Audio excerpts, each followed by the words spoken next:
Magic Treehouse Book 18 Dogs in the Dead of Night by Mary Brooke Osborne. Chapter 6 Good Dog.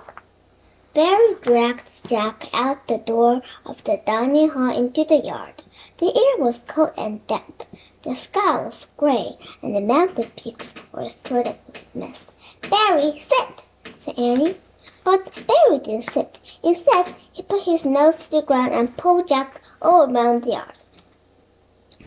He smelled snow on the rock walls, went with his head and closed his eyes, sniffing the air. What does he smell? Jack wondered. Jack couldn't smell anything in the cold mountain air. Annie ran to Jack and Barry and scratched Barry by his ear. "Come on, Barry, let's get to work," she said with enthusiasm. The big dog opened his eyes and wagged his tail. His whole body seemed to be wagging. "Now, Barry, to start with, you have to learn 3 commands." And he said, "Come, sit, and stay." Barry sneezed if to say no problem. And he turned to Jack. When he obeys the command, we give him lots of praise. We should act really positive and upbeat. That's what my book says. Jack rolled his eyes. "Positive," and repeated. "Upbeat." This dog was coming. Now hold him. You walk away with them and stop and say, "Come, Barry." Jack saw and handed Annie the leash. She struggled to keep Barry with her as Jack walked about 20 feet away. Jack turned and said, "Come, Barry," and he let go of the leash, and Barry charged towards Jack. When he reached him, he jumped up and put his paws on Jack's shoulder. Jack fell backward into the snow. "Ow!" said Jack. "Good dog," and he said, clapping. Barry leaned over and slipped his tongue across Jack's face and ears. "Yuck! Stop! Stop!" said Jack, and scrambled to his feet before Barry could give him more sloppy kisses. Annie ran over and patted Barry as she repeated, "Good dog, good dog." Barry's eyes were bright and happy. He started with a short, quick recess as his feet were laughing. "Good dog," said Jack. "You've got to be kidding." "Yes, he did what you said. You said come, and he came," said Annie. "Come on, Jack, positive, upbeat." "Oh, sorry," said Jack, wiping his ears with his sleeve.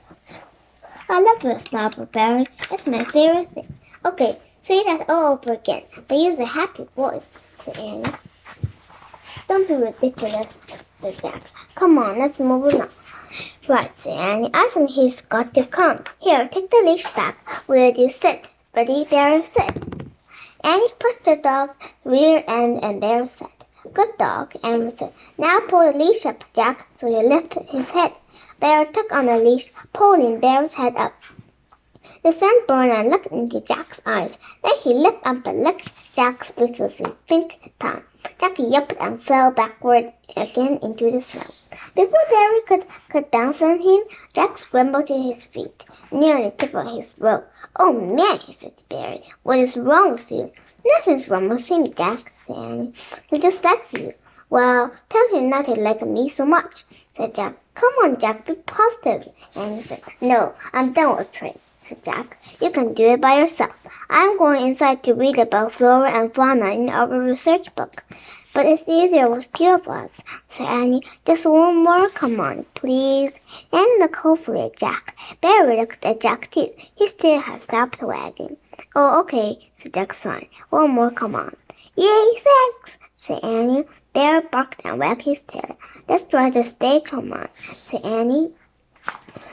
"We'll teach Barry to go down all 4 stay like all the dogs in the dining hall this morning." "He'll never be that calm," said Jack. Annie handed him the leash. "Here, now try to gently pull Barry's head down while I press between his shoulder blades. See, I memorized all the steps." "Okay, Jack?" Yeah, Jack said. He knelt in front of the Barry and gently pulled down the leash. Annie pushed Barry's shoulder with the palms of her hand.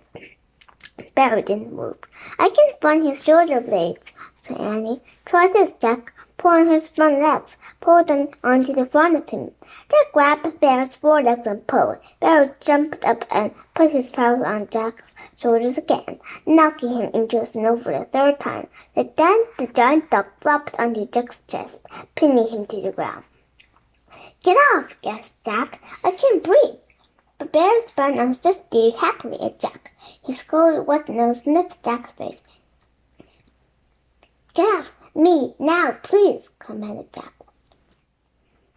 Annie laughed. "You really love Jack, don't you, Barry?"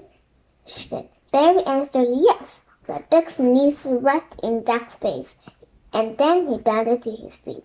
"Ew, Jack!" said Annie, laughing. "Gross!" cried Jack, wiping his face with the rough sleeve of his robe. "Okay, that's it." He scrambled to his feet. "I'm done. I'm so done with this. See you guys inside." "Wait, we'll go with you," said Annie. "Come on, Barry. We'll do some more training later, but you did a really good job. What a good dog." "Oh, brother," said Jack.